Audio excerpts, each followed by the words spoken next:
Hello, everybody. Today in the workshop, I'm going to be starting a large project that's actually going to be made up of a bunch of small projects, but I'm going to link them all together. What I have here is the Space Cruiser Yamato Mecha collection from Bandai. This box contains 30 smaller boxes, and each one of them is a ship from the Space Cruiser Yamato series. I had most of this set years and years and years ago, but I've never had the complete set of 30 models. I just found these recently on eBay for a good price, and I snapped them up. So my plan is to make a separate video for each of these builds. I'm going to start with the first one and work my way through. The first one obviously being the Yamato itself. So let's get started. All right, so our first model is going to be the Yamato, and for those of you who are not familiar with these, I'm going to open this up and kind of show you. They're small ships, small scale, I should say. And another thing I should mention, the scale on all of these models isn't consistent. So, the big ships are one size, the fighters can be the same size. They're not meant to be all the same scale. Anyway, each of the boxes has the model kit in it as well as the instructions on the inside lid. So we're going to put that together. I have done a little bit of research and looking at some photos and things, and I think that I'm going to start with Army Painter Wolf Gray as my primer, because that seems to be a nice match for the kind of bluish gray in the animation cell or the photograph. So I'm going to go ahead and get these sprues primed up, and then we will put this thing together. Okay, so everything is primed, and I'm really liking the color on here. So we are going to take the first step, and the instructions say that I should take the deck and put all of the turrets and the AA guns and the antenna and the bridge and everything on it, and then attach it to the hull. But I think what I'm going to do is go ahead and take the two hull pieces, put them together, and put the deck on it, because I'm thinking that's going to give me a little bit more to grip as I'm putting these small bits on. So we're going to give that a try. So all I'm going to do is just take the three pieces, the two sides of the hull and the deck. I'm going to cut those off the sprue, sand them up if they needed to be sanded, and then just glue those three together as the first step.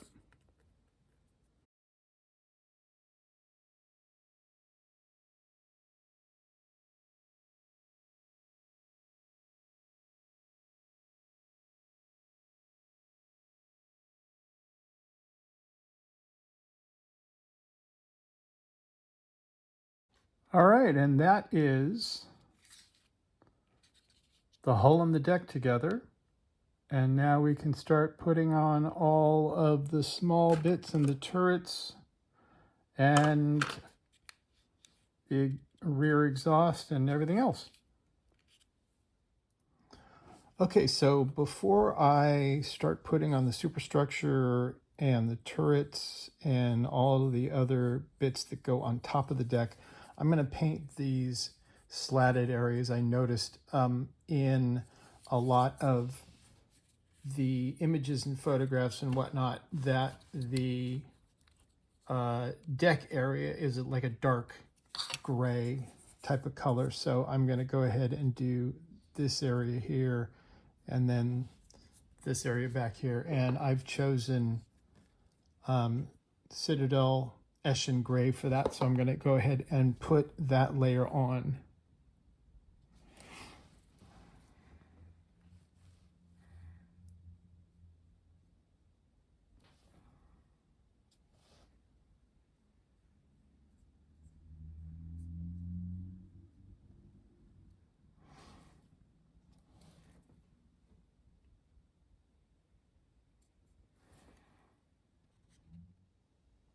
All right, we've got the gray deck painted. I gave it a couple of coats of Citadel Eschen Gray and let it dry, and touched up the wolf gray areas. And we are ready to start putting the extra parts on.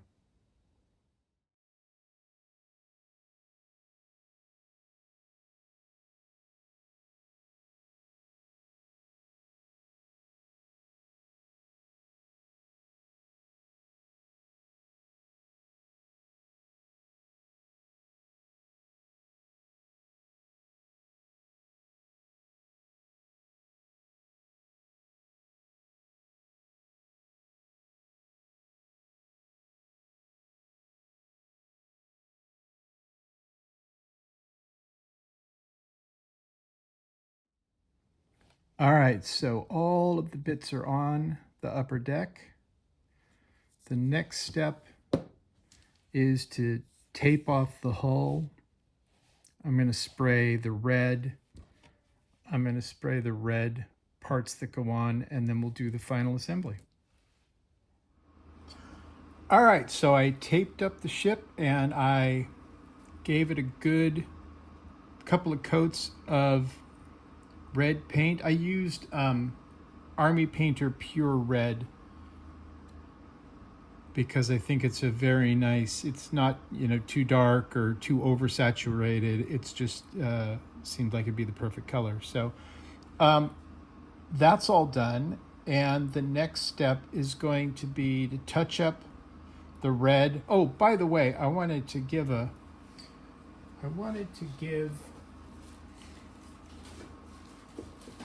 some recognition to Vallejo masking tape. I used this for the first time. There was a local hobby store that had these in their discount bin, so I bought a bunch of rolls. This stuff works really, really well. I took my time and masked off the model really carefully, and I was very impressed with how really clean the lines are. There's almost no paint spread or anything on there. So kudos to AV for their masking tape. So anyway, next step is to touch up the red and touch up the gray.